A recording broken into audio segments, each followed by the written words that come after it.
और आज हम बात करेंगे टीनिया अंगोइम के बारे में कि नाखूनों की जो दाद है उसके बारे में, कि जो नाखूनों को फंगल इन्फेक्शन होता है उसके बारे में, या नाखूनों का जो रिंगवर्म होता है उसके बारे में।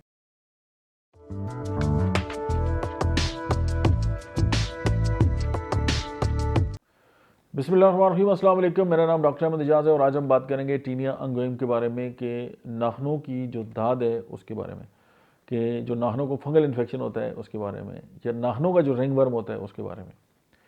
अब होम्योपैथी की जो मेडिसिन है, तीन ऐसी अगर आप मिला के इस्तेमाल करें तो जो बहुत ज़्यादा डर्मेटोलॉजी पे आपके एक्सपेंसेस है ना, सो वो कम हो जाएंगे, बल्कि आप ज़बरदस्त जो है वो ये नुस्खा है और मेरी जो पर्सनल प्रैक्टिस है उसमें भी है, और इससे बहुत ज़्यादा हमने पेशेंट जो है उनको फ़ायदा पहुँचाया। एक तो ग्रेफाइट्स है। ग्रेफाइट्स जैसा कि आप जानते हैं कि ये कार्बन जो है उसकी एक फॉर्म है, और इसका स्किन के ऊपर जो है वो जितने भी कार्बन है इनको बहुत बड़ा असर है, लेकिन ये कि ग्रेफाइट्स का एक खसूसी असर है।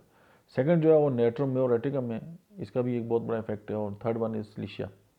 तो ये तीनों अद्वियात को आप 6 पोटेंसी में लें कि दिन में 3 से 4 बार 2 घूंट पानी में मिला के इस्तेमाल करें, तो टीनिया अंगोइम जो है उसको आप बेहतर तरीके से जो है वो ट्रीट कर सकते हैं। और नाखूनों के लिए जो आप लेते हैं, जो बहुत ज़्यादा मुज़र सेहत अद्वियात इस्तेमाल करते हैं, उनसे आपकी जान छूट जाएगी। Thank you very much.